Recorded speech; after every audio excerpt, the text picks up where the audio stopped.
Chapter 1. Ship on the Rocks. It was the 7th day of the storm. We didn't know where we were. Everyone on the ship believed that death was very near. My wife and my 4 young sons moved close to me. "My dear children," I said, "I don't think we're going to die." Then, above the noise of the storm, I heard a cry, "Land! Land!" The ship hit the rocks. We heard someone shout, "There's no hope now! Let down the boats!" "No hope," cried the children. "Be brave, my boys," I said. "The land isn't far away. We'll save ourselves. We'll find a way. I'll see what we can do." I left our room and looked around, but there were no sailors on the ship. They were all in boats on the sea. We were alone. I returned to my family. "It's all right," I said. "The front part of the ship is between 2 rocks, so it's above the water. Tomorrow the sea will be calmer, and we'll be able to reach the land." The children immediately became happier, but my wife understood the danger of our position. She prepared a meal and the boys went to bed, but my wife and I stayed awake and watched. The next day it was not as windy and the sky was clear. We could see that we were near land. "Now," I said, "let's go around the ship. Let's look for things that will help us reach the land. We need food and water, too. Then we'll meet again here." Fritz, my oldest boy, brought back guns and gunpowder. My second son, Ernest, found a box of tools, a lot of nails, a big knife, some small knives, and some other things. The box was very heavy, but Fritz helped him with it. When my third son, Jack, opened the door to one of the rooms, 2 big dogs jumped out at him. They were quite friendly, and he brought them with him. Then my wife came with Franz, our youngest son. "Good news," she said. "A donkey, 2 goats, a pig, 6 sheep, and some chickens are still alive." I said, "Those will all be useful, but not the dogs. They'll eat too much." "But father," said Jack, "they'll help us to catch animals for food when we reach the land." "Yes," I said, "but we haven't reached it yet. We need to make a boat. Let's get some barrels and some pieces of wood." So we started to work and we made a boat. We used one of the pieces of wood to hold the sail. At last, everything was ready, and we lowered the boat into the sea. It was too late to leave the ship that night, so I tied one end of a long rope to our boat and the other end to the ship. Then we had a meal and went to bed. Chapter 2. The Island. We all woke up early the next morning.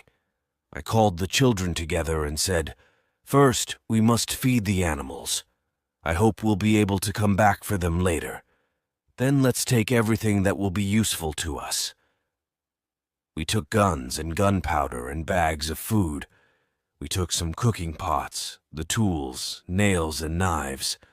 We brought sailcloth to make a tent. The chickens seemed sad, so we brought them too. "The dogs," I said, "can swim behind the boat."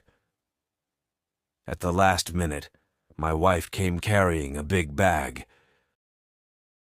I didn't ask her what was in it. At first, the boat turned round and round, but after a time, I learned to sail it. "Look!" cried Fritz as we came nearer the land. "Those are coconuts. We'll have coconuts to eat." The dogs were swimming towards calmer water. "They know the best place to land," I said. I'll follow them. 3 of the boys jumped onto the beach. Then they helped Franz to follow them. We took everything out of the boat and freed the chickens. Then I cut some wood from the trees, put it in the ground, and made a tent from the sailcloth. Now, I said to the children, go and bring some dry grass for our beds. While they were doing this, I found some big stones for a fireplace. I soon made a good fire using dry wood from the beach. My wife got a pot of water from the river and put it on the fire. Then, helped by little Franz, she began to cook a meal. Fritz took a gun to the other side of the river. Ernest went to the right along the beach, and Jack went to the left. Suddenly I heard Jack shouting. I took a gun and ran to help him.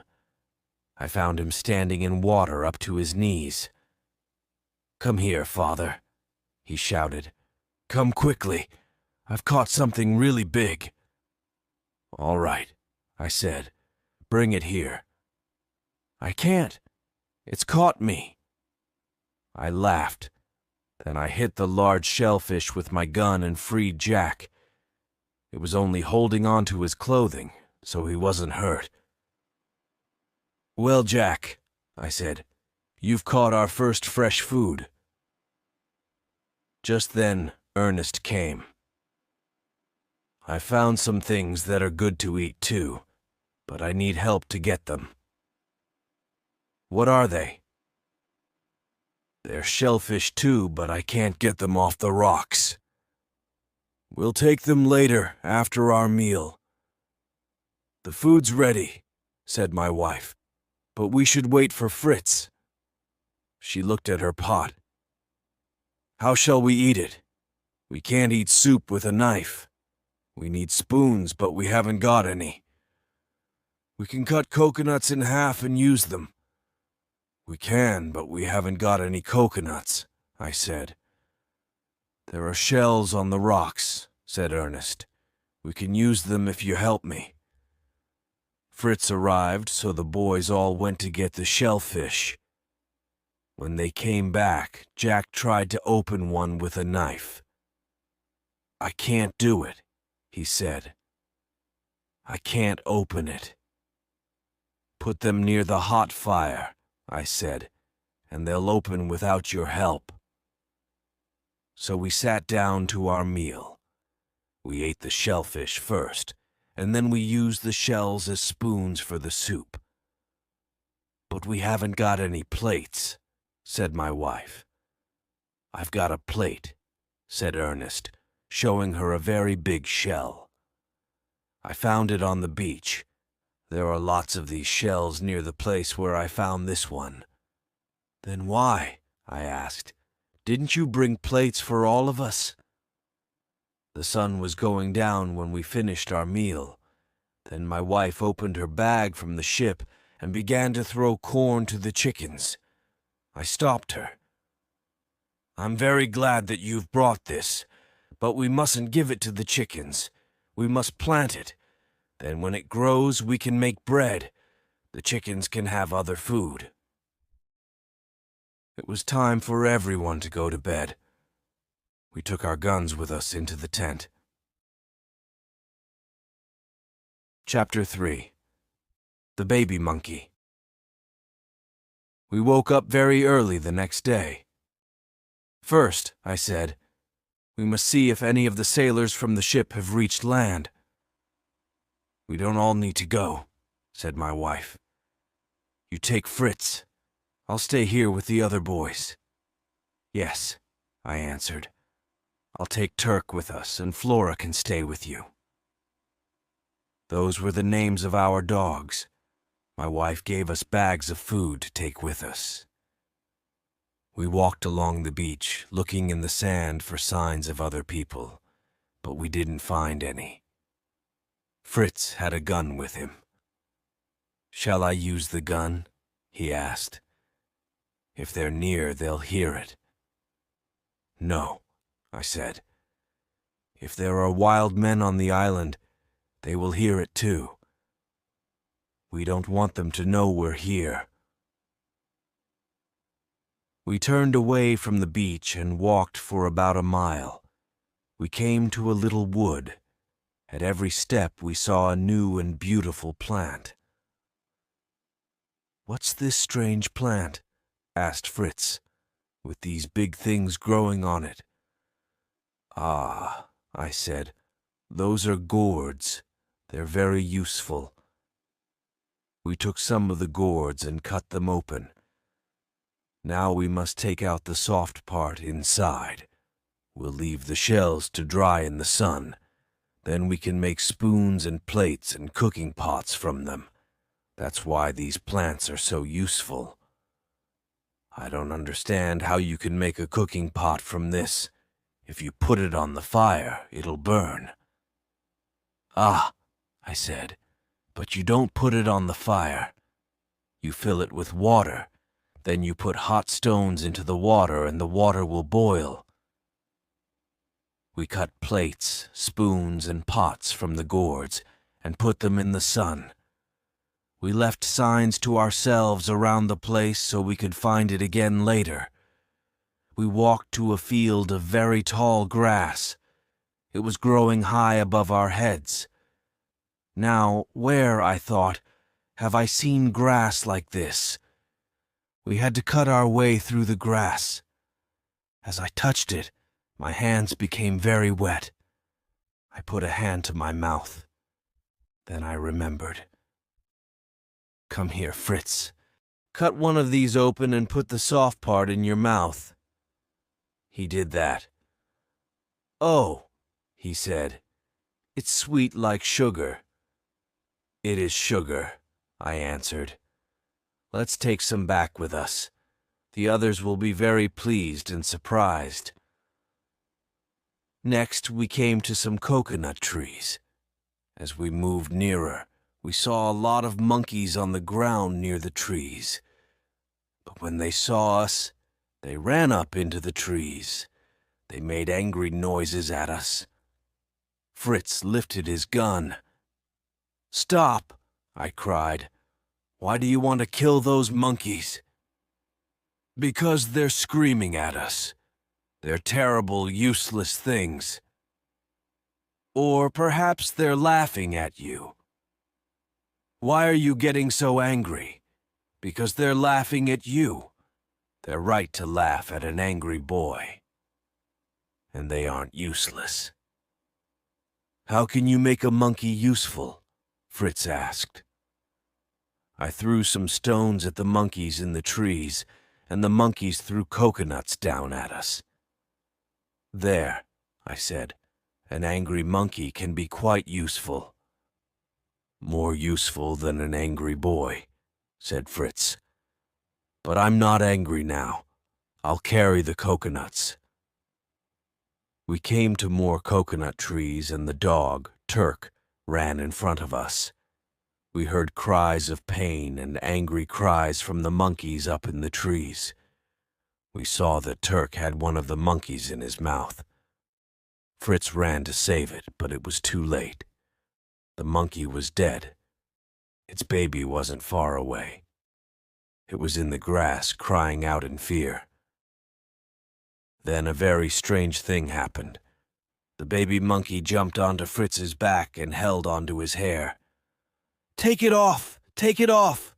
cried Fritz. I laughed. "It's lost its mother, and so you've become its father."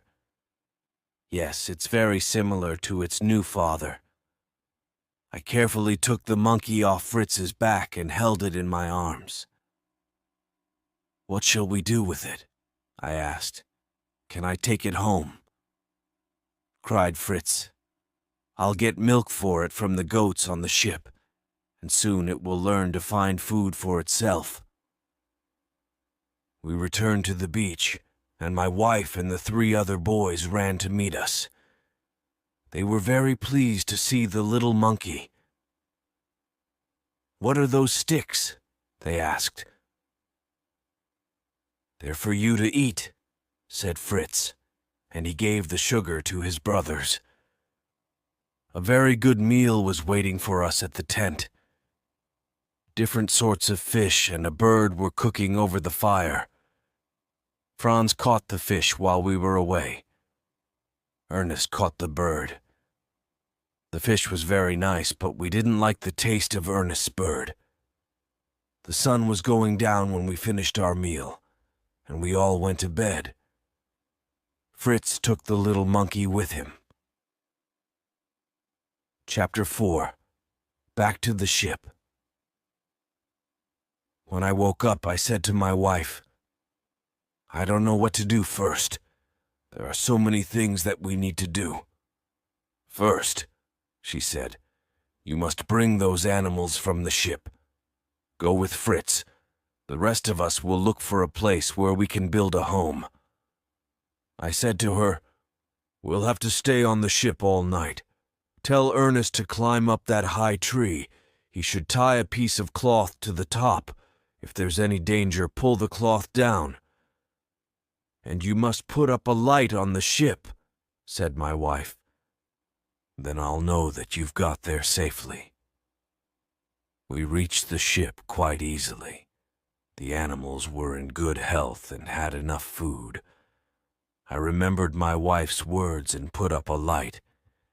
Then we had some food and went to sleep. We woke up very early the next morning and found useful things for our life on the island. "We must have plenty of gunpowder," said Fritz. "Then we'll be safe if we meet wild animals or enemies later."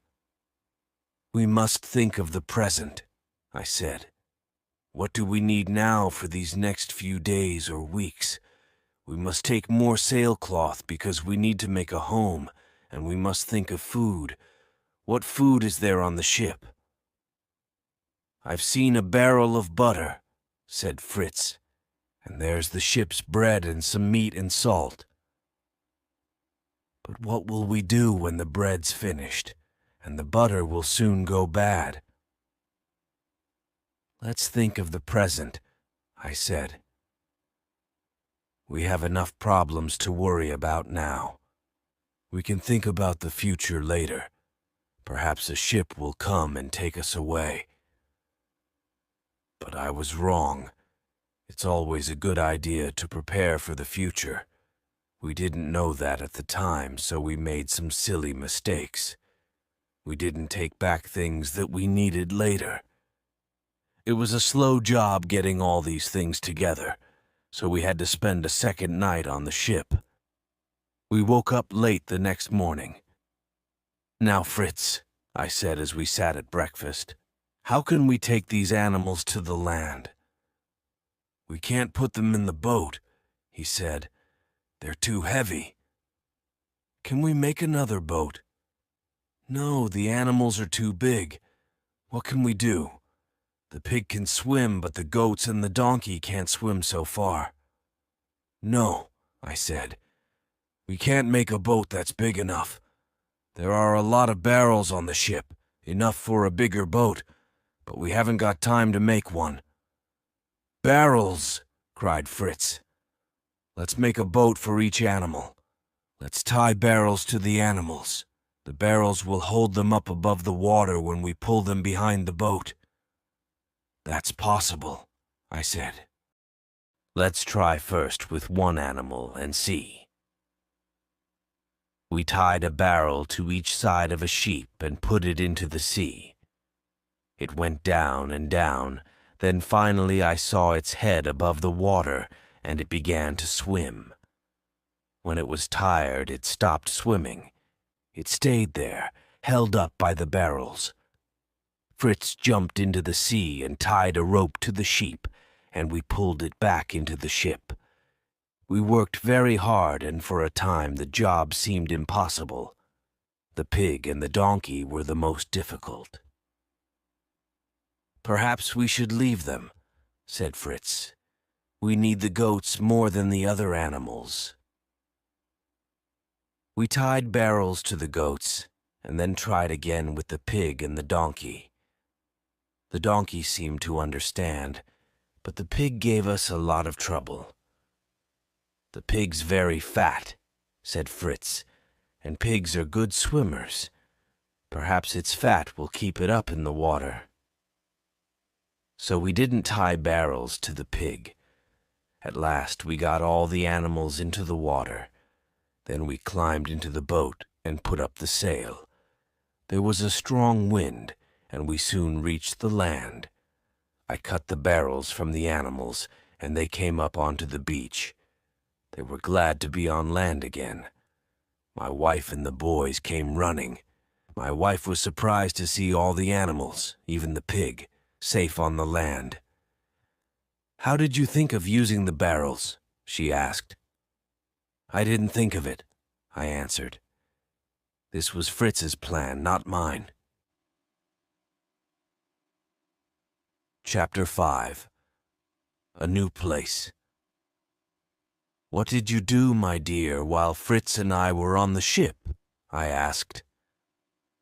"I found a place for our new home," said my wife. "It was impossible to stay in the tent because it was so hot, and there are no trees here that we can sit under. So Ernest and Jack took their guns, and we took enough food with us for the day. The dogs came too. We came to a river and crossed it on stones. Then we walked up to higher ground. From there I could see a small group of 10 or 12 trees. They were the biggest trees that I've ever seen. We stopped and ate our lunch there. It seemed to me to be the perfect place to live. Now you know my story. I went to look for a new place to live, and I found one. Promise me that we'll go there tomorrow. We'll make a home for ourselves in one of those big trees." "What?" I said, laughing. "In a tree house.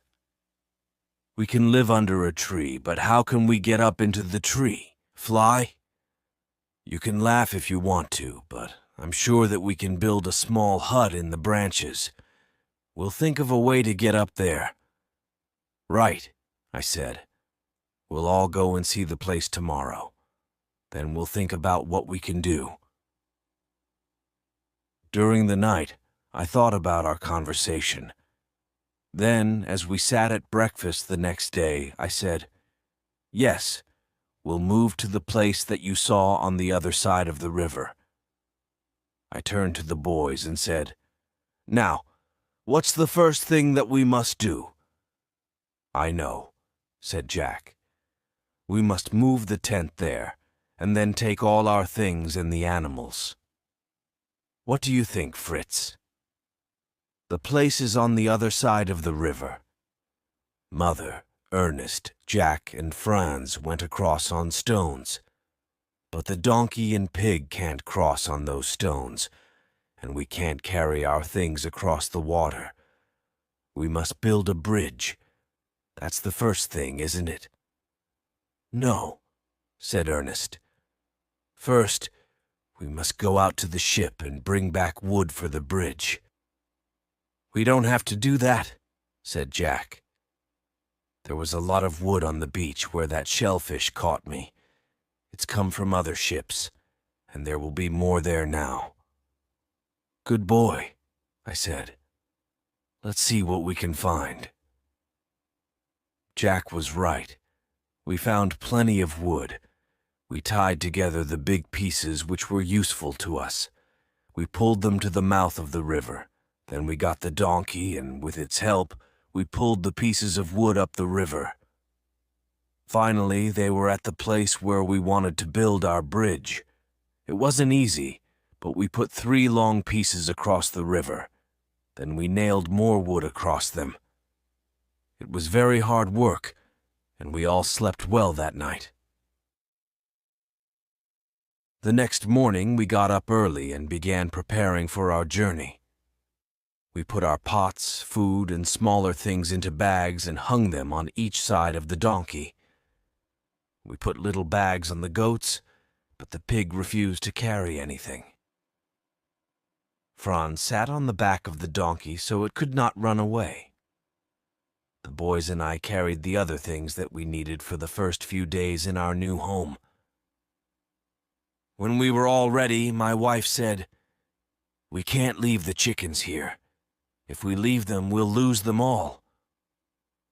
Fritz and Ernest tried to catch the chickens, but it was impossible. They ran away. "I'll show you how to do it," my wife said. She threw a little corn on the ground, and all the chickens ran to it. When she threw some more inside the tent, they all went inside. Then, while they were eating, she closed the tent. "Now, Jack, you go into the tent, catch the birds, and pass them out to us. We'll tie their legs and put them in 2 barrels on the donkey's back." At last, we were ready to start. We put our other things inside the tent and closed it carefully. Fritz and my wife went in front. Next came the donkey with Franz on its back, then Jack with the goats. The monkey rode on the goat that gave him his milk.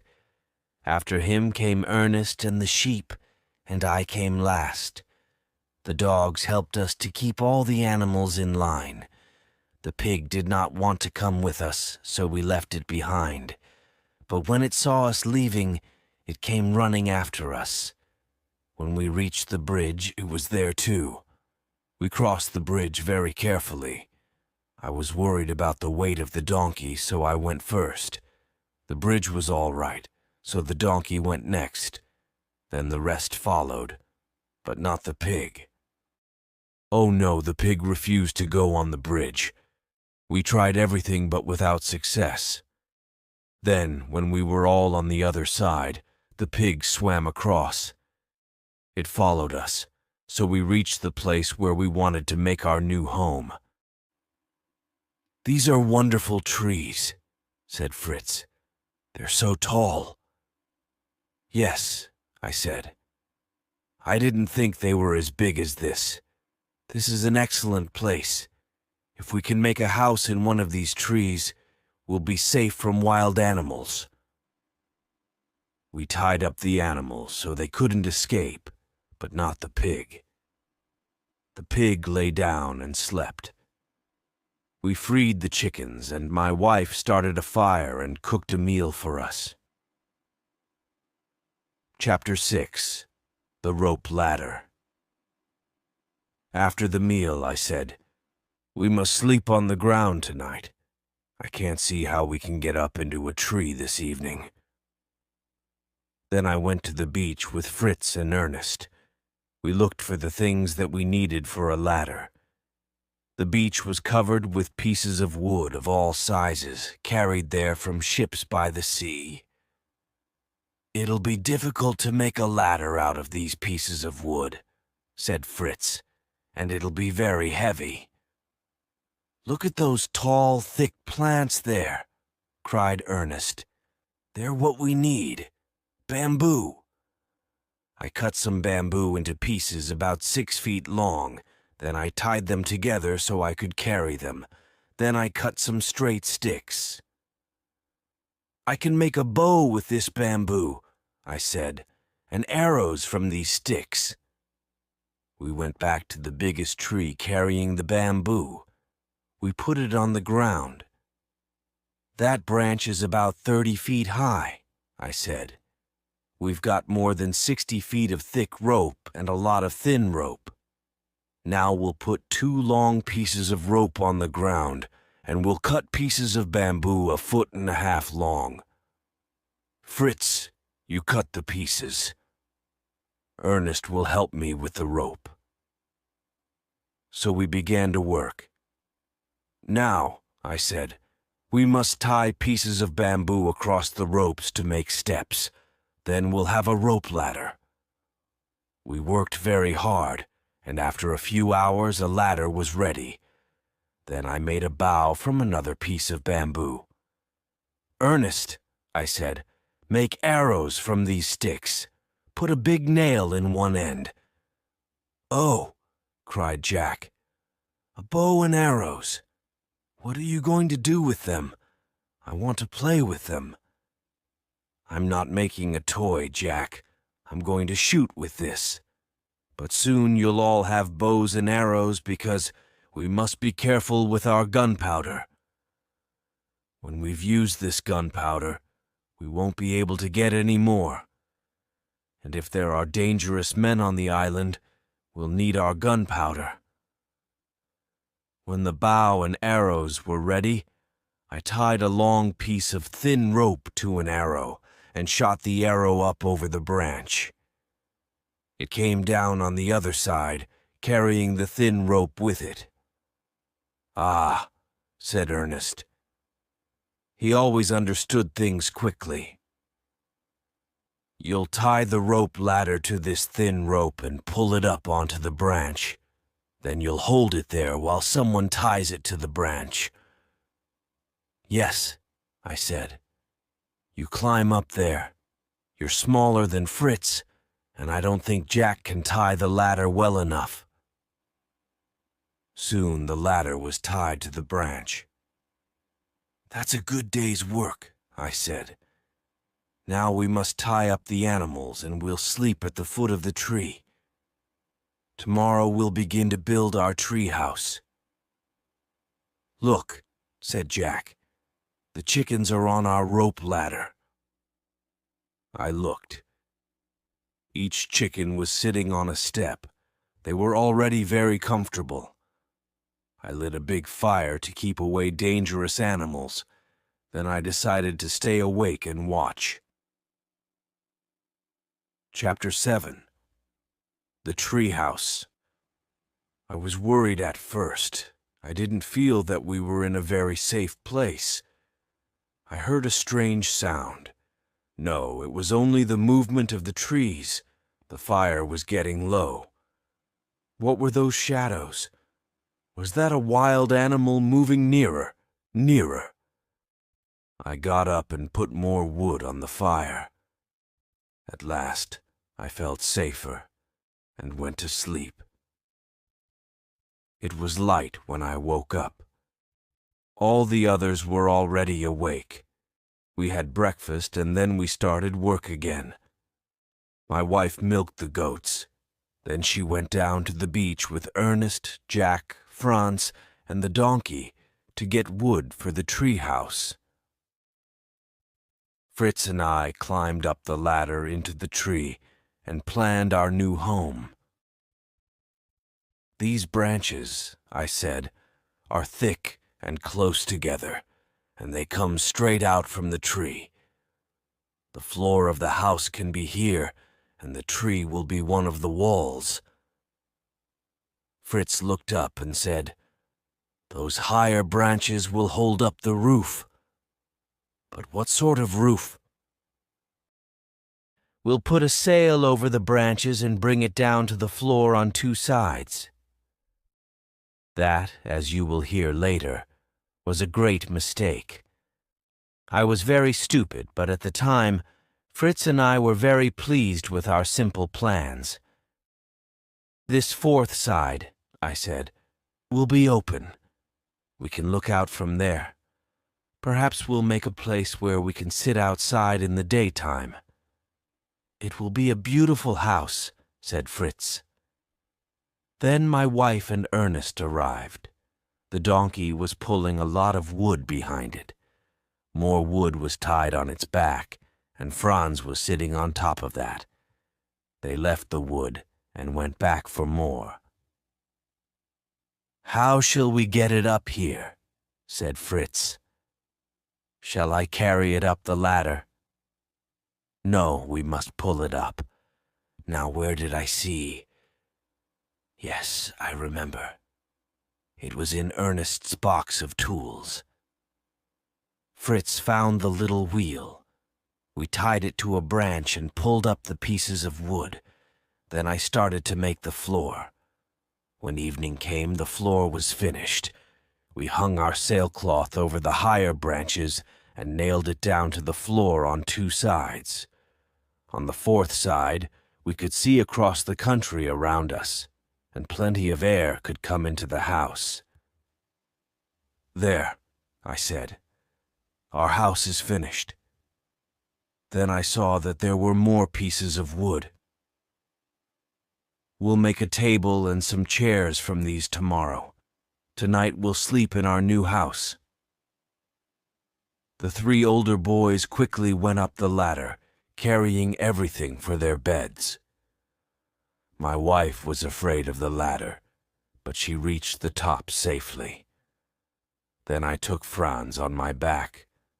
I untied the ladder from the posts in the ground, climbed up, and pulled the ladder up after me.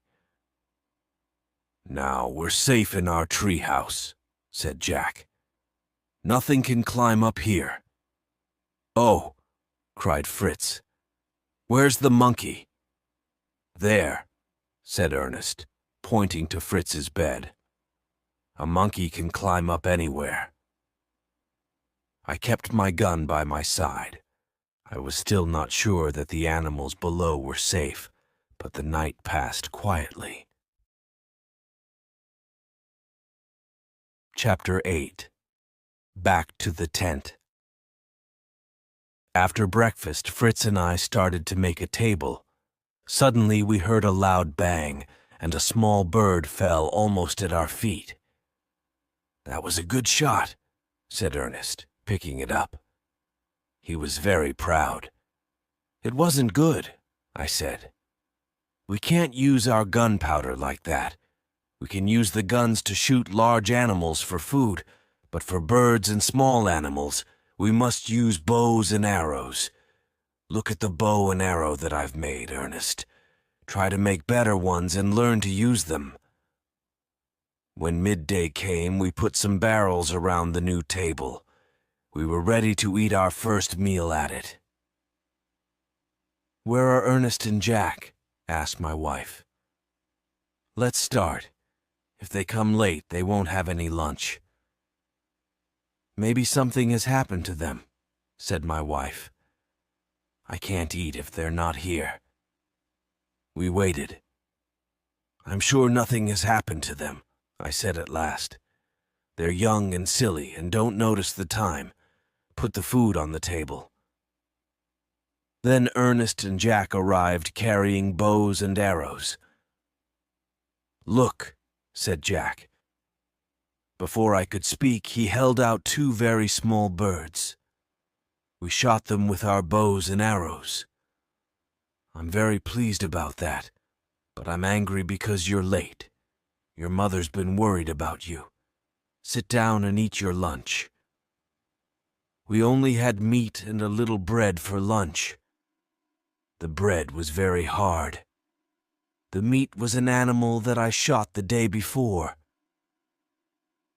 "I left some things at the tent," said my wife. "If we get them, I can give you better meals." We left and walked towards the beach. The dogs went in front. This time the little monkey was riding on Turk's back. Then came Fritz, Ernest, and Jack with their bows and arrows. My wife, Franz, and I came last. There was still a lot of wood on the beach, and I noticed 2 long pieces just the same shape. Their ends were turned up. Now where, I thought, have I seen pieces of wood shaped like that? Ah, I remember.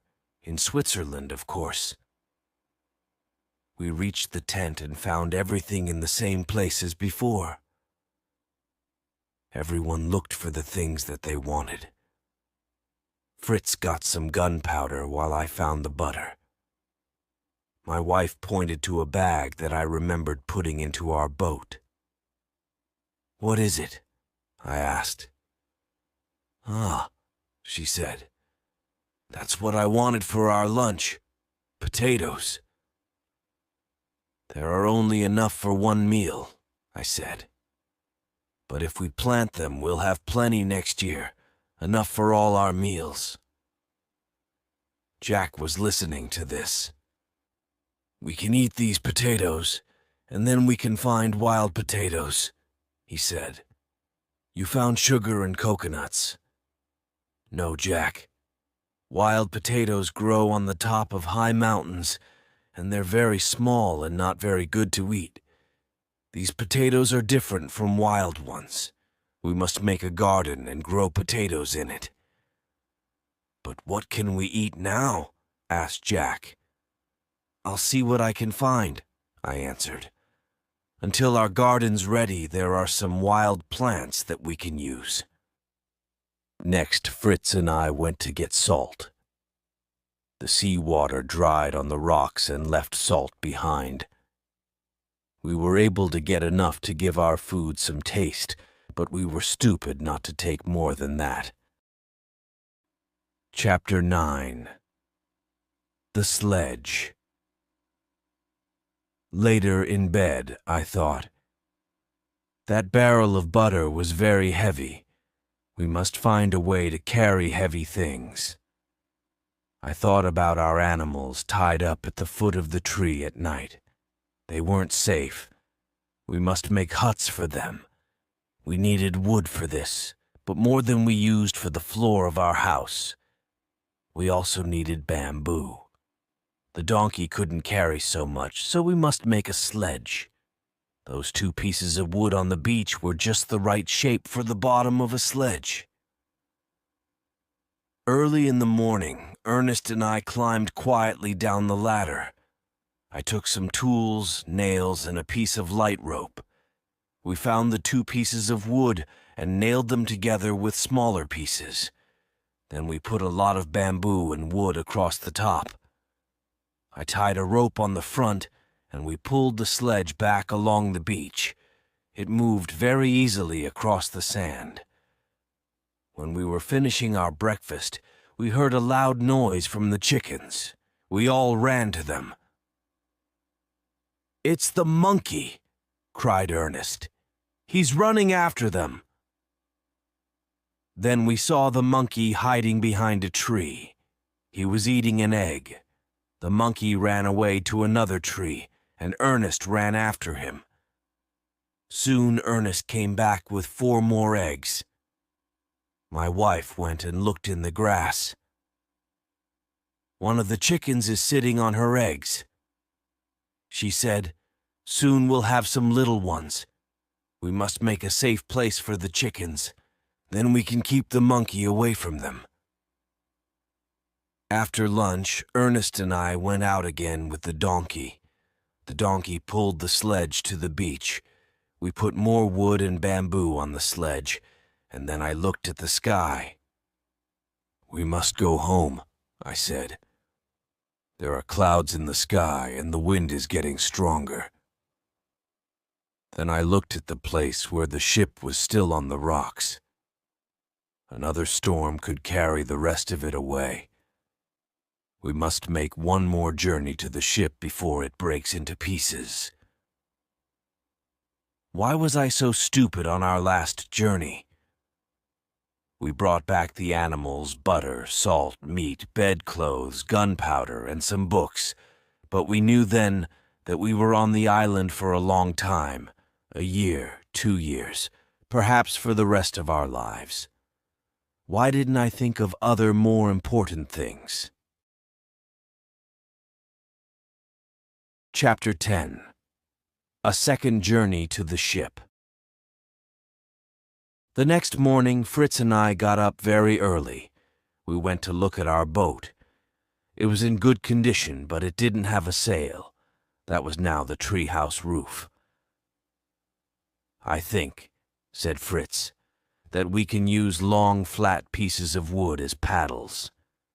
"Yes," I said, "but we must get another sail from the ship. The boat will be very heavy with everything in it. There's still a strong wind. We'll run back home and tell the others we'll go now and then spend the night on the ship."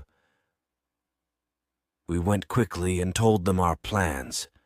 My wife said, "We'll meet you with the sledge when you come back. Be careful." We reached the ship without great problems. "Now, Fritz, what do we really need?" "I can only think of one very small thing," he answered.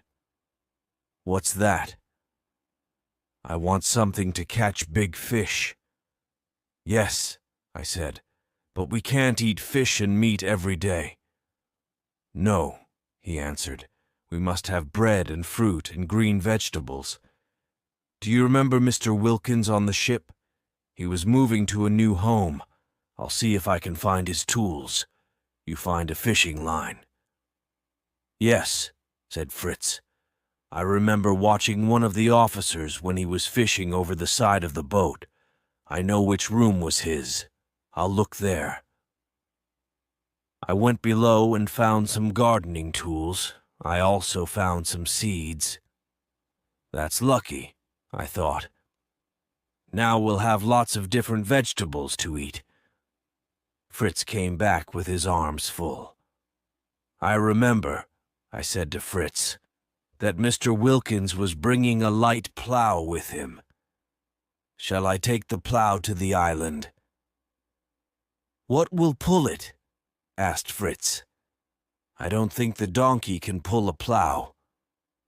No, I answered. No, you're right, but it isn't very big. We'll take it. Perhaps we can use it. We slept on the ship that night. The next day was windier and the sky looked stormy. We put a good sail on our boat and started back towards the land. Perhaps, said Fritz, we can catch a fish on the way back to the land. He put a fishing line over the side and pulled it through the water. Suddenly we felt something on the line. It was very strong and pulled the boat back towards the open sea. The fish will carry us away, cried Fritz. We must cut the line. No, no, cried Fritz. Let's wait. Just then, the wind began, and it pushed the boat towards the land. It became stronger and stronger, and we moved faster and faster through the water. The boat was thrown up onto the beach and broke into pieces. My wife and the boys were waiting for us. We quickly took our things off the boat and put them on the sledge. There, that's all, I said. No, answered Fritz. Let's see if the fish is still with us. He went into the water. Yes, it's still here. It's dead. So we carried the big fish onto the beach and put it on the sledge. This will give us food for days, I said. If it doesn't go bad, we must put it in salt. But now, said Ernest, we haven't got a boat. What should we do? We'll take the barrels that we used for the boat, I said. They'll be very useful for food and other things. Ernest, you walk along the beach. I think the sea threw one of the ship's boats out of the water. There I was right. There was a boat. It was badly broken, but we were able to mend it. We had some of the fish for supper, and it tasted very nice. Then my wife kept some for our meals the next day and put the rest into a barrel with salt. After our meal, we sat around the fire. We talked about the things that we had to do in the next few days. You must make a hut for the tools and other large things, said my wife. You can't carry those tools up and down into our house. Yes, I said. And we must also make some huts for the animals. We won't need many huts, said Ernest. Oh, I said, let's see. I think we'll have more animals soon. And I was right.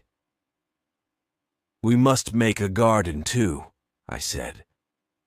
A big garden, said Fritz. What have we got? Plants and seeds from the ship and potatoes, and perhaps we can find other plants on the island that we can grow in our garden. Yes, I said, but we must build a wall around the garden. We don't want the animals to eat the plants. We'll use bamboo." "Oh, that's a lot of work," said Ernest. Ernest was lazy and didn't like work. "There's one thing that you haven't told me," said my wife.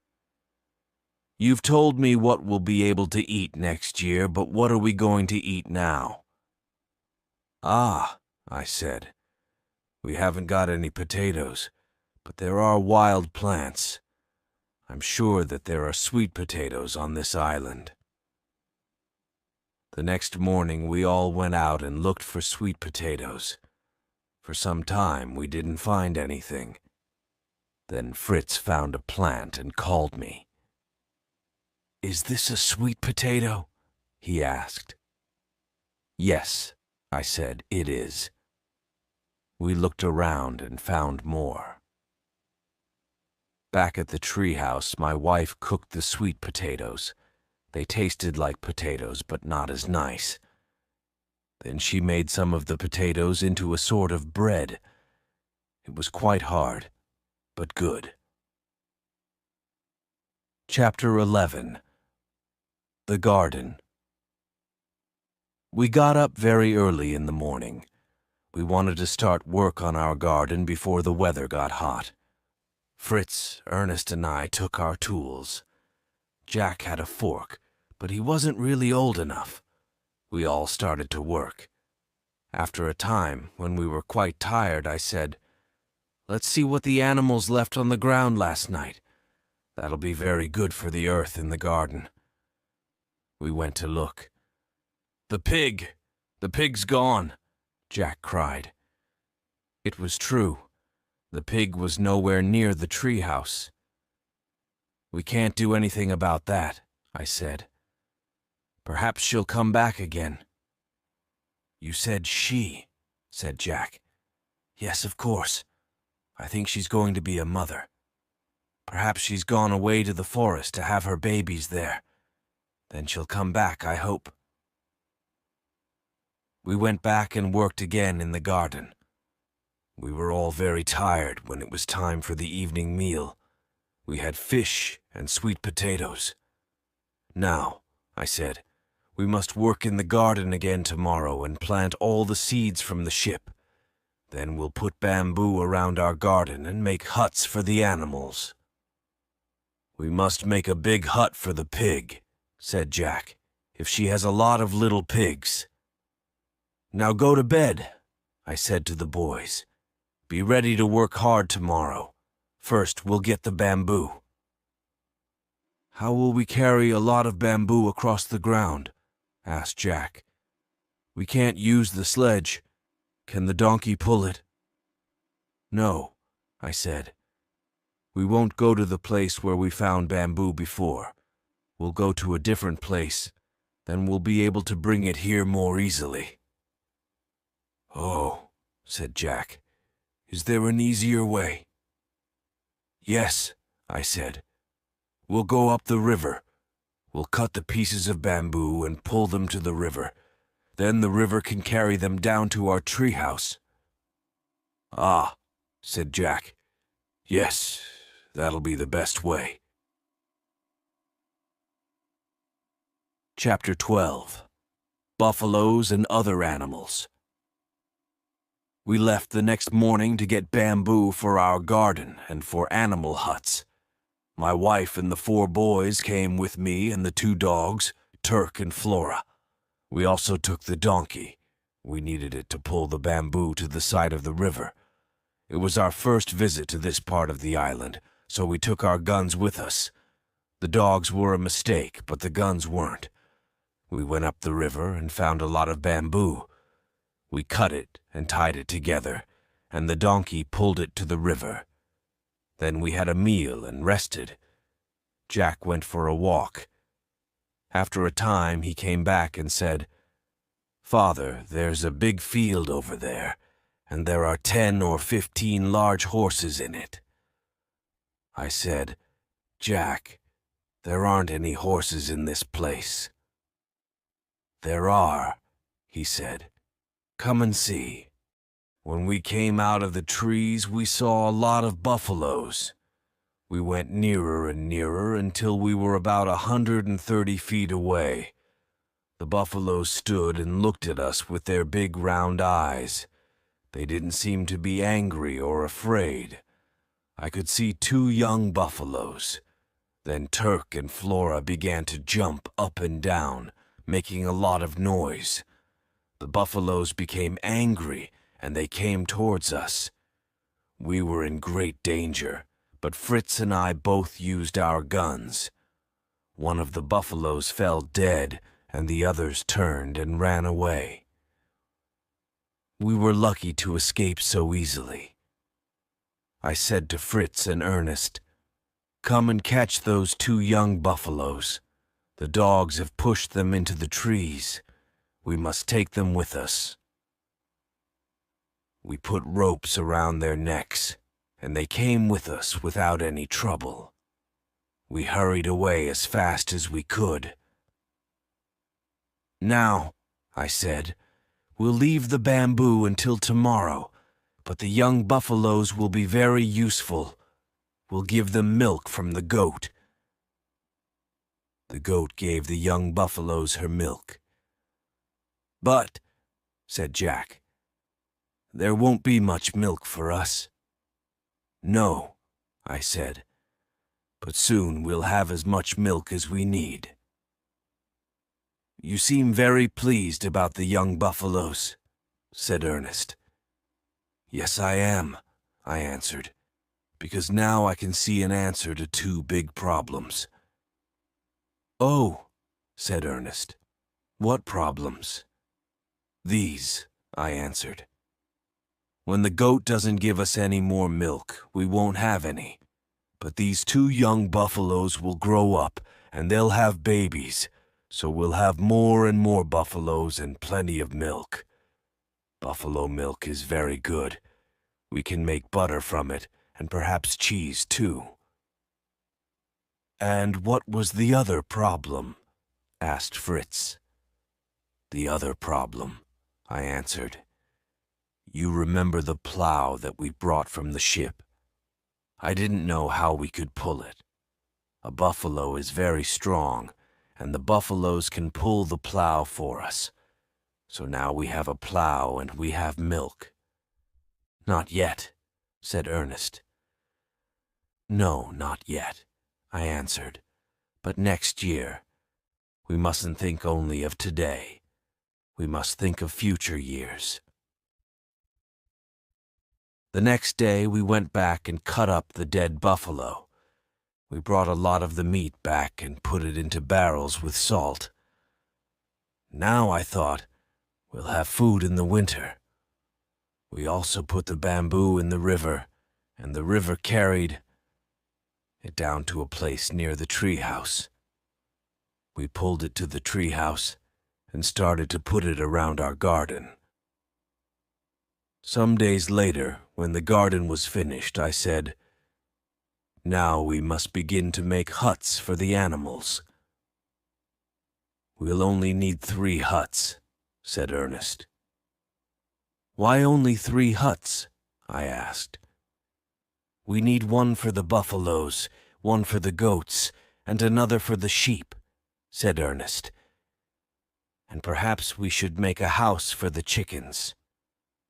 "But," I said, "the donkey and the pig need huts too." "Oh," said Ernest, "the pig's gone, and today the donkey's gone too." "Gone?" I said. "Yes, I can't see it anywhere, and the pig went days ago."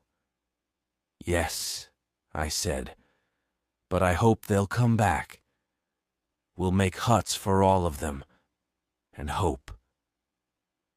We were sitting at breakfast a few days later when Fritz said, "Something's moving in those tall grasses. I'll get my gun." He ran and got his gun. "Wait," I said. "Don't shoot. Let's see what it is." Jack said, "I'll go round behind it and look. If it's dangerous, I'll run away." So Jack moved very quietly. He was very good at that because he often followed birds with his bow and arrow. The thing came nearer, and then out came our pig with 6 little ones. "At last," I said. "We're all very glad to see you, Mrs. Pig, and your house is ready for you." So we pushed the pig and her 6 babies into their hut. Then Franz called to me. "Look," he cried, "Flora's had 6 babies too."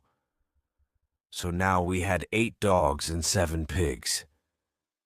"Now, where's our donkey?" I said. One morning we were planting potatoes in the garden when we heard a strange noise. "What's that?" I said. "What sort of animal is making that noise?" The dogs heard it too. They looked ready for a fight. We all looked around. We couldn't see anything, but the noise continued. It came nearer and nearer, and our dogs became angrier and angrier. I tied them to a tree. Then Fritz put down his gun and started to laugh. "I can see it," he said. "It's our donkey. He's come back." There he was, and then we saw that he wasn't alone. Our donkey was bringing another animal with him, very similar to a donkey but smaller. "That," I said to Jack and Ernest, "is probably a kind of wild donkey. Now don't make a sound. Fritz and I will try to catch her." Fritz moved towards our donkey, holding some salt in his hand. Our donkey loved salt. He came to Fritz, and the wild donkey came a little closer too. Then, when she was near enough, I put a rope over her head from behind her. She fought against us, but at last we were able to tie her up. I said, "Perhaps the wild donkey will have babies. It will be easier to teach her if she does, and she'll be useful to us." And that is what happened in the end.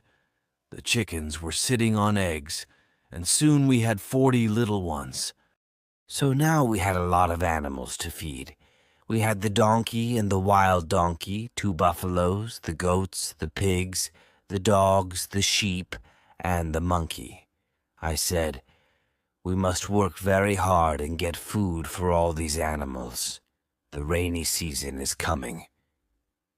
So we brought the tent from the beach and filled it with dry grass. We got sweet potatoes and coconuts and put them in a dry place at the foot of the tree. Chapter 13. Winter. There were dark clouds in the sky, and the sea was stormy. I looked out to sea and thought, "The sea has finally broken up our ship. There will be more wood on the beach, and this rough sea will come up to our boat on the beach." "Boys," I said, "we must pull our boat high up on the beach. We don't want the sea to carry it away, and we must turn it over so it doesn't fill with water." We went down to the beach and pulled the boat up high on the sand and turned it over. Then Ernest pointed and said, "What's that thing there? That square thing?" I looked and saw a big box. It was nearly covered with sand. We uncovered it and opened it, and it was full of a sailor's clothes. The clothes were very wet and salty from the seawater. "We can wash them in the river and dry them," I said. "They'll be too big for us," said Jack. "They're too big for Fritz or Ernest." "Yes," I said, "they'll be too big for you, but you'll be glad when your other clothes have got wet in the rain." Then I thought, now winter's coming. What do we need? Dry firewood for my wife to cook with under the treehouse. We didn't, of course, cook in the treehouse because of the wooden floor. So we found a lot of firewood and put it at the foot of the tree, under the tree house. Then I thought, in the stormy weather, we won't be able to go far from our house to get food. We must be sure that we have a lot of food in or near the house. Then we can use that when the weather's very bad. We've got barrels of salt meat and buffalo meat. I hope it will keep well. We can't get any more salt. The sea was now coming up over the rocks, and there was no sunshine to dry the salt. My thoughts continued. We've got eggs, of course, from our chickens. Perhaps we can catch fish with the fishing line from the ship, but that's not easy when the sea is very stormy. We've got sweet potatoes and a lot of coconuts. The goats will give us a little milk, and there's plenty of dry grass for our animals. Now I said to my family, we've got a good house and plenty of food, so we're ready for the winter. That's what I thought, but I was very wrong. The next few months were probably the unhappiest months that I have ever known in all my life. We had 4 enemies: the rain, the wind, the cold, and the shorter days. The days were not much shorter, but we had to spend a lot of time inside the house because of the bad weather. The rain came down like a river from the sky. It rained nearly all day and all night. There were only a few days when it stopped. Most of the land was under water. The river was too big to cross, and our bridge was broken. Luckily, our garden was on higher ground, and our plants were beginning to come through. The wind was very strong. When we made our tree house, I didn't think about the wind. If a house is built on the ground with good walls and a low roof, the wind will pass over it. The house is safe, but when a house is built up in a tree, the wind goes up into it. The roof of our house was made of sailcloth. When it rained, there were deep pools of water on the roof. The water ran over the sides onto the floor. Then the strong wind pushed the sailcloth up, and a river of rain came down into the room. The days were not as hot as before, and the nights were the same, sometimes even cold. We sat all day in wet clothes, and we couldn't dry them. In the evenings, we didn't know how to keep warm. We put stones on the floor of our tree room and lit a fire on them, but soon the room was full of smoke, and we were afraid of a fire. We couldn't get the smoke out of the room. We couldn't make a hole in the roof because of the rain. When the sun went down, darkness came suddenly, but even in the daytime, the room was quite dark. We had no light. We burned small pieces of wood, giving a little light, but that wasn't enough. So at night, we sat around in our wet clothes, very cold in the darkness. There was nothing to do except sleep. We can't continue like this, I said. We must go down and live at the foot of the tree. We'll put a sailcloth over this floor. Then there will be 2 roofs, the roof in the tree and the roof on this floor. Then we'll be dry down there. We built 2 walls at the foot of the tree. The animals' huts made the 3rd wall, and the tree was the 4th wall. We made a hole in the floor of the upstairs room for the smoke from our fire. Now the rain couldn't come straight down onto the fire. We were more comfortable in this lower room, but the smell of the animals came in from the huts, and that was terrible. After a time, we began to have problems with our food. The buffalo meat went bad, because there wasn't enough salt in the barrels. Oh, why didn't I think about that before? We needed a lot of salt to keep our food fresh through the bad months of the year. We killed some of the older chickens and ate them. Then, when the weather was better, the boys were able to go out fishing or shooting with their bows and arrows. They brought in a little fish and meat. We had sweet potatoes, but cooking was very difficult. When the weather was good, my wife made enough sweet potato bread for a few days, but it wasn't very good. We didn't have enough food for the animals. We killed 4 of the young dogs, leaving only Turk and Flora and 2 of their babies. We had to find food for the goats, the sheep, and the buffaloes. We couldn't give them enough food in their huts, so we moved them out into the forest. We put coconut shells around their necks so we could hear them. Then we put a little food in their huts each night, so they wanted to come back home. Chapter 14. The Cave House.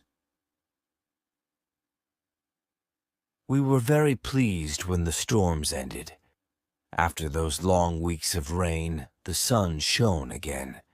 We came out from our dark, smelly room and looked up at the bright sun. Around us, the grass was green, and flowers were coming through. In our garden, the plants were coming up very well, but the birds saw them too. So Jack guarded them with Flora's help and kept the birds away. We also put fishing lines across the plants to protect them from those little thieves. We hung up our clothes in the sunlight to dry them. Then we started work on the treehouse. In a few days, we were able to leave our room at the foot of the tree and go back to our bright and happy home. "I can't live through another winter like that," said my wife. "It will kill me. I'm sure that the first men, thousands of years ago, didn't live in trees like monkeys. They lived in caves, and we must find one too." I knew that she was right. I went out and walked along the coast and looked at the hills near the sea. Some came straight down to the beach. Those were possible places for caves. I walked a long way, but I couldn't see any big ones. I needed a large cave for my family.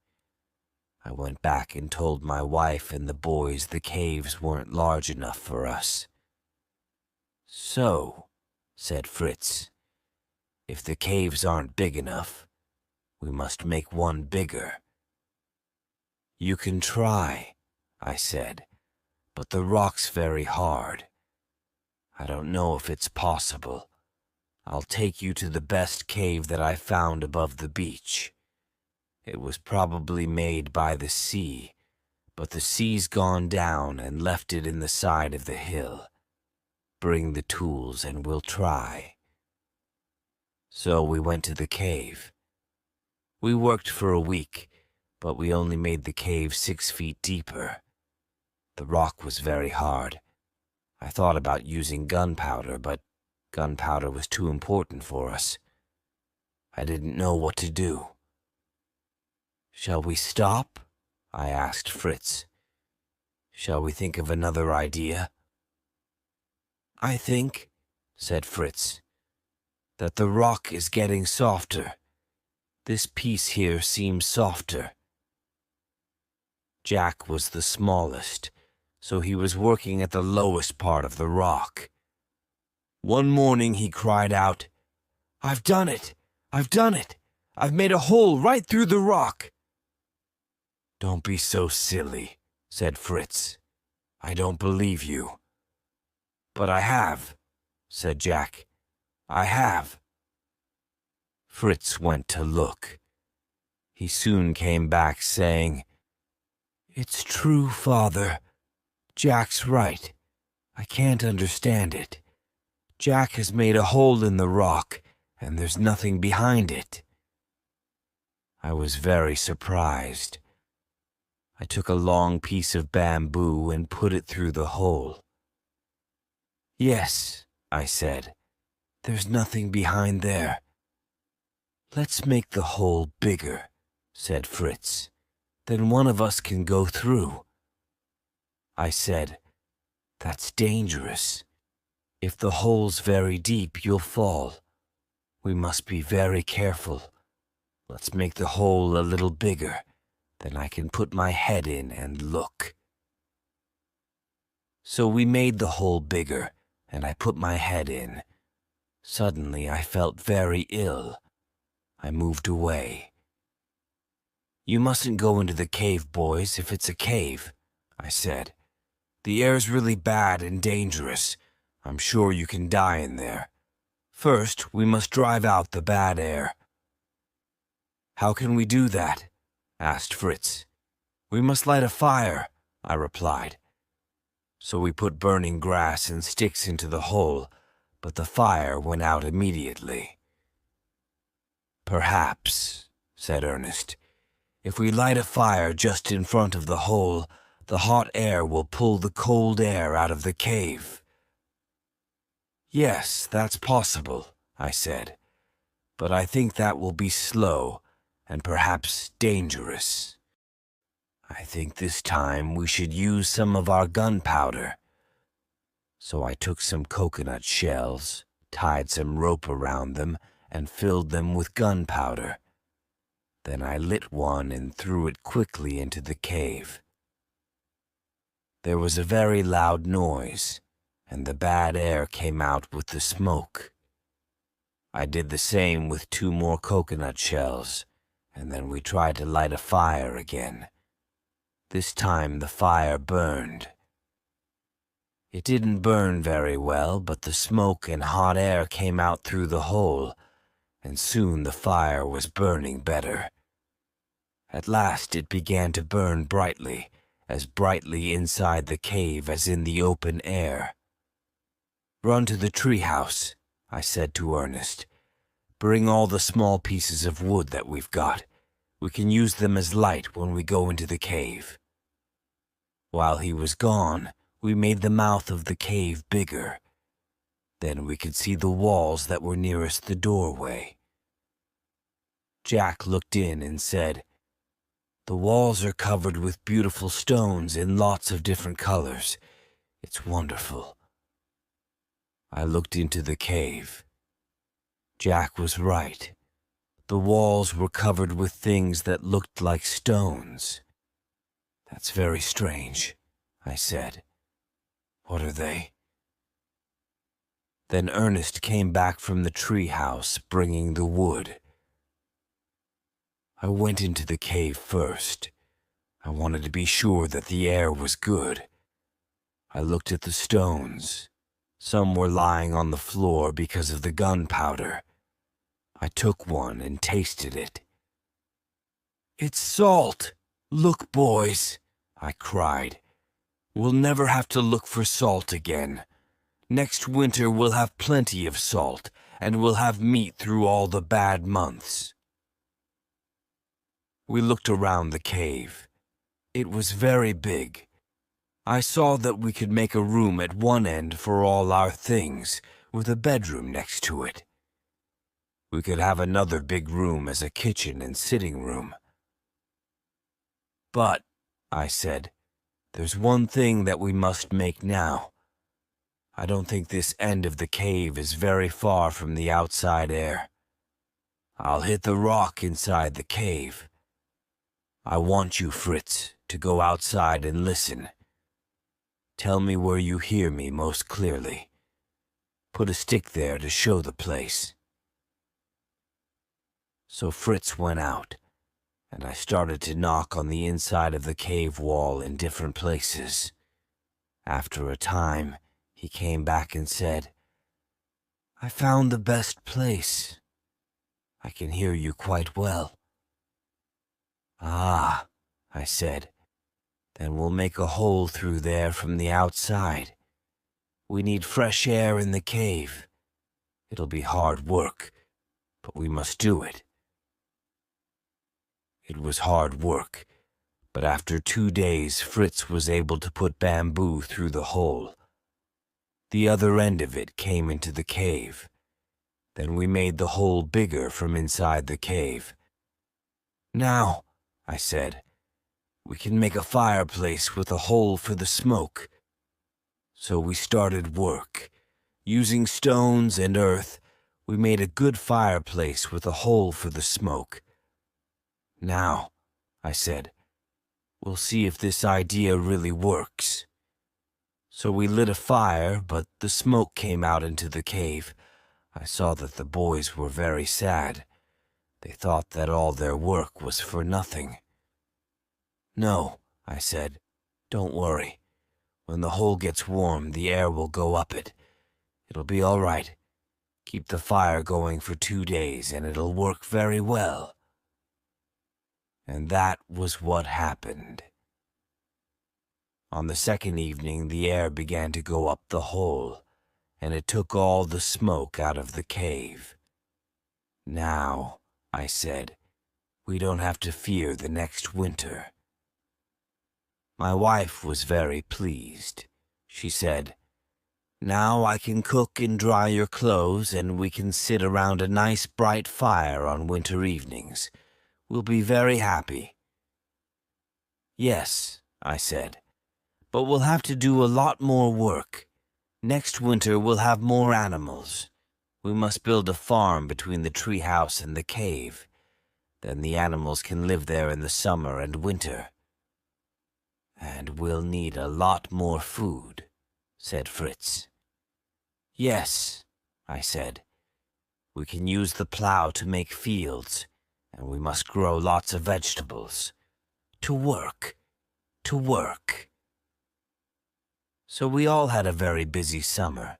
We put lots of salt meat, dried fish, and coconuts in the cave. When the end of the year came, we added potatoes and sweet potatoes. Then we made a hut at the farm and put dried grass and other food in it for the animals. We built a small hut there for someone to live in. They could look after the farm at night and drive away wild animals. "What are we going to do about clothes?" asked my wife. "The boys' clothes are in a terrible state, and the clothes from the sailor's box aren't very useful. When we found them, they were full of seawater. Now they're falling to pieces. They'll be all right for another year, but not longer. I must make cloth." "How can you make cloth?" said Fritz. "From what? We've only got 2 sheep." "There are plants," I said, "that we can use for cloth. I won't tell you about all our problems with those plants, but in the end, my wife was able to make cloth. It wasn't very good, and it wasn't very white, but she was happy. But until then, the boys wore animal skins. They caught the animals, and we now had plenty of salt, so we prepared the skins, and my wife was able to make clothes out of them. So the year passed, our second year on the island. The boys were getting big and strong. Fritz was now nearly 16, and Ernest was 14. I thought about the future. One evening I said to them, "You 2 are the oldest. Soon I'll have 2 fine, strong men to help me in our work on the island. As I become older, you'll be able to do the harder work. Jack is a quick learner, and he can help your mother. Little Franz isn't very helpful yet, but he's a good little boy and doesn't give us much trouble. Yes, we are very lucky." Chapter 15. The Canoe. As the years passed, we made our houses better. We put a wooden roof on the treehouse.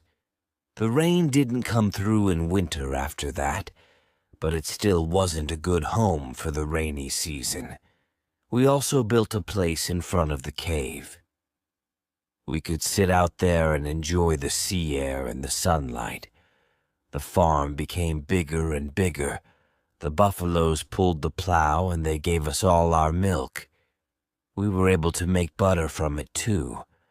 We got more eggs from our chickens than we could eat in the spring and the summer. In the winter, we had just enough eggs for our needs. The wild donkey had a baby. It was very pretty, and it was easier to teach than its mother. Of course, we had problems. One morning, Jack came running back from the farm. "Oh, Father, Father, come and see," he cried. I went down there. Everything in the farm buildings was broken, and the plants from the fields were everywhere. Monkeys laughed at us from the trees. "Oh no," I said. "They've destroyed everything. We must be sure that this never happens again." Turk and Flora's babies were now old enough for us to teach them. We made a rule that one of us, Fritz, Ernest, or I, always slept down at the farm with the dogs. They were quick to learn about the monkeys. We showed them that they must always run after a monkey. When they did, the monkeys ran away. Soon, the monkeys stopped coming to the farm. As I watched my boys grow up, I was very pleased with them. Fritz was very strong and tall.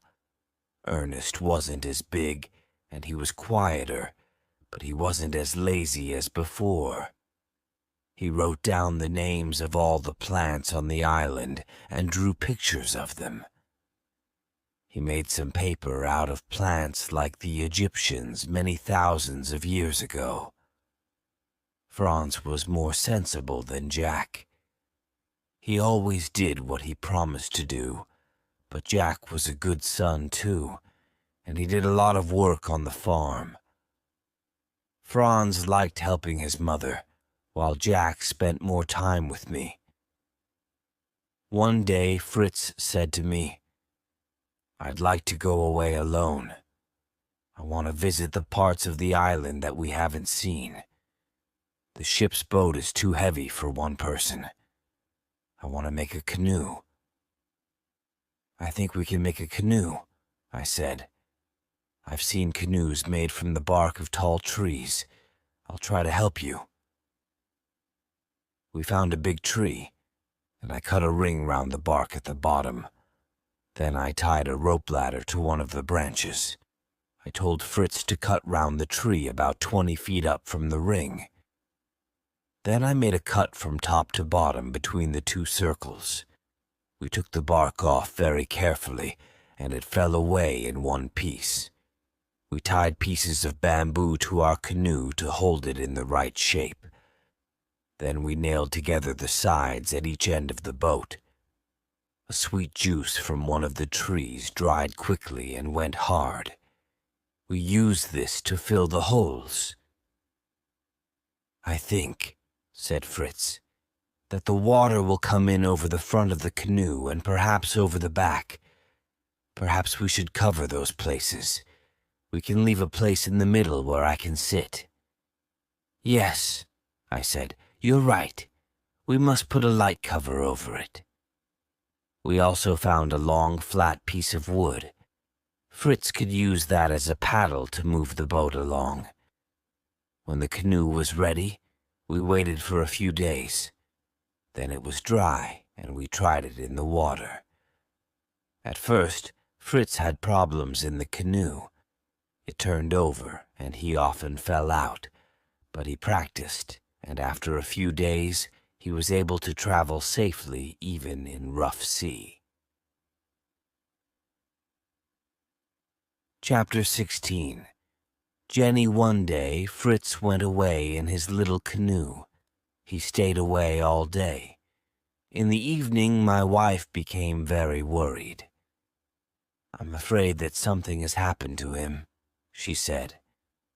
We couldn't do anything, so we went to bed, but we didn't sleep very much. The next day, we went up to the top of a hill, but we couldn't see him. Then Ernest pointed. "Look," he said, "is that him?" We looked. It was Fritz in his canoe. We all ran down to the water to meet him. "Oh, Fritz," cried his mother, "I thought you were dead." While he was having breakfast, Fritz told us his story. I've always wanted to know more about the west of the island, so I decided to look there. I took my gun and some gunpowder, a fishing line, and my knife. I came to the place where we found shellfish for the first time. I went for a swim there, and I found a lot more. I brought some up onto the beach and opened them. Inside one of them, I found this. He held out his hand. In it, there was a large pearl. I opened some more, and I found a lot of pearls. "Look, if you make holes through them, Mother can wear them around her neck," said Jack. "No, no," said my wife. "I don't want them. Who wants to wear pearls on this island?" "Perhaps one day," I said, "a ship will come and take you home. You can sell these for a lot of money. We'll put them in a safe place." "I haven't told you the most important thing," said Fritz. "I went on farther to the west. In the evening I sat on the beach and had a meal. As I was sitting there, a big bird flew over me. It was flying very slowly, so I shot it. Then I saw why it was flying so slowly. It was hurt, and this was tied around its leg." He showed us a little piece of cloth with writing on it. I looked at the writing.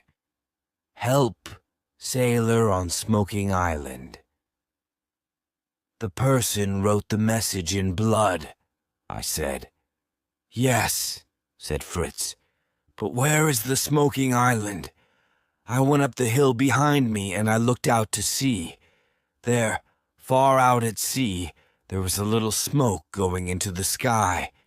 It came from a small island. I went out to the island and climbed up to the top. In a little wood I saw a small hut made of branches. In front of the hut there was a fire and fish was cooking in a big shell. I hid behind a tree and waited. Then someone came out of the hut. She was wearing the coat of a ship's officer. She went to the fire. I came out of the trees and she turned around. "She," I said. "Did you say she?" "Yes, it was a young woman. I told her not to be afraid. I told her about us. She can live with us, can't she? We will bring her here, won't we?" "Yes, of course we will. But tell us about her." "Her father's William Montrose, an officer who lives in India. Her mother died when she was born. Her father was going back to England in a ship with his men, so Jenny had to travel in another ship. Her ship was lost in a storm a year ago. She got away in a boat with the ship's officer and some sailors. The officer gave her his coat. He told her to watch for another ship or for land. Then another storm came. A big wave covered the boat. She doesn't know what happened after that.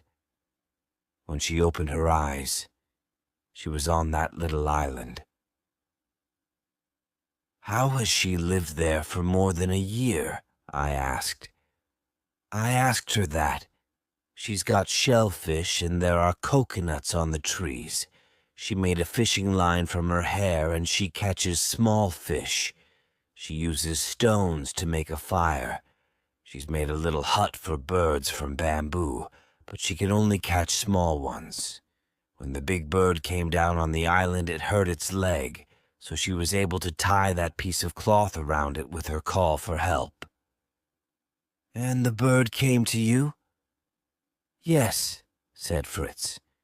"I sat with her and listened to her story. Then I told her to stay on the island. I promised to return as quickly as possible. I couldn't come all the way home that day. I slept on the beach and started again this morning. Can we go to Jenny today?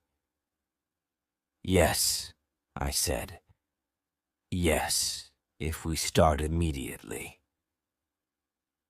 I asked my wife to make preparations for Jenny. Then, taking a day's food with us, Fritz and I left in the ship's boat. Jenny was waving from the beach as we came near. We stepped out of the boat onto the beach, and she threw her arms around my neck and cried. We sailed back home along the coast.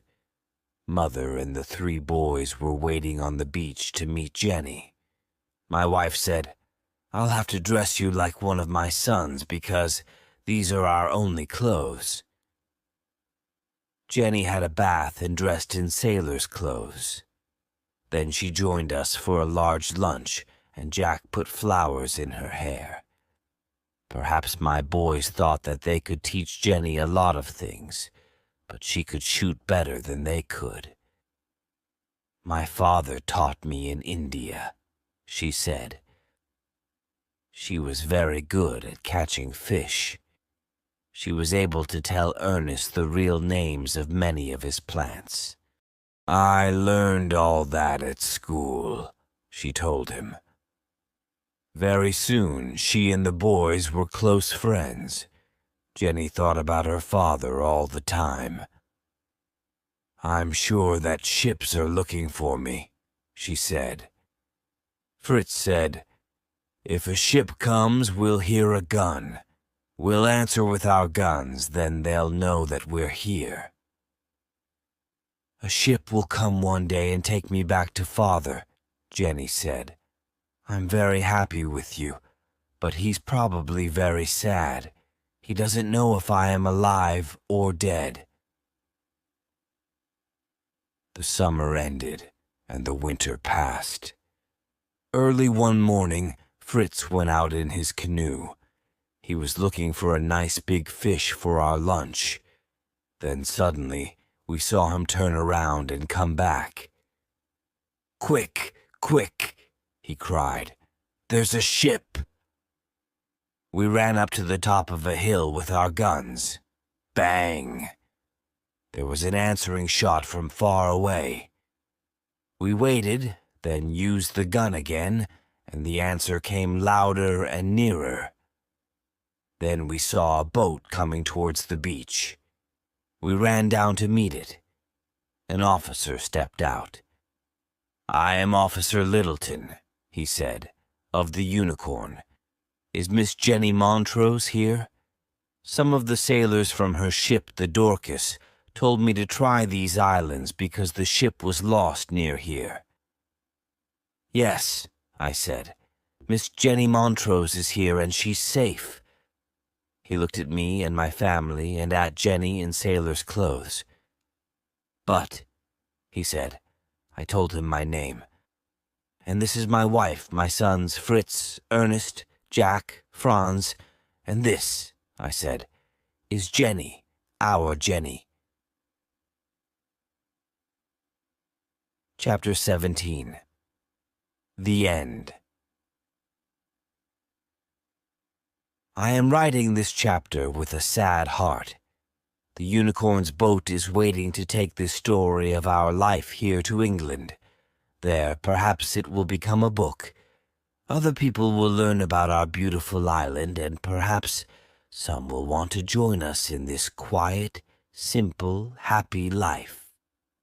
I asked my children, "Do you want to go back to Europe, boys, or to stay here?" Ernest said, "I want to stay and learn more about the plants, but the officer must send me books." Jack and Franz were too small to go. I turned to Fritz. "And you, Fritz, do you want to go back to Europe?" He took Jenny's hand in his. "Yes," he said. "We want to go now, but we'll come back." Officer Littleton left us some things, and we gave him our pearls. "I'll send you more from Europe," he promised. I'll sell the pearls for you to pay for them and for Fritz's school. I must stop. The boat is waiting. Goodbye, my boy. Goodbye, Jenny. Until we meet again.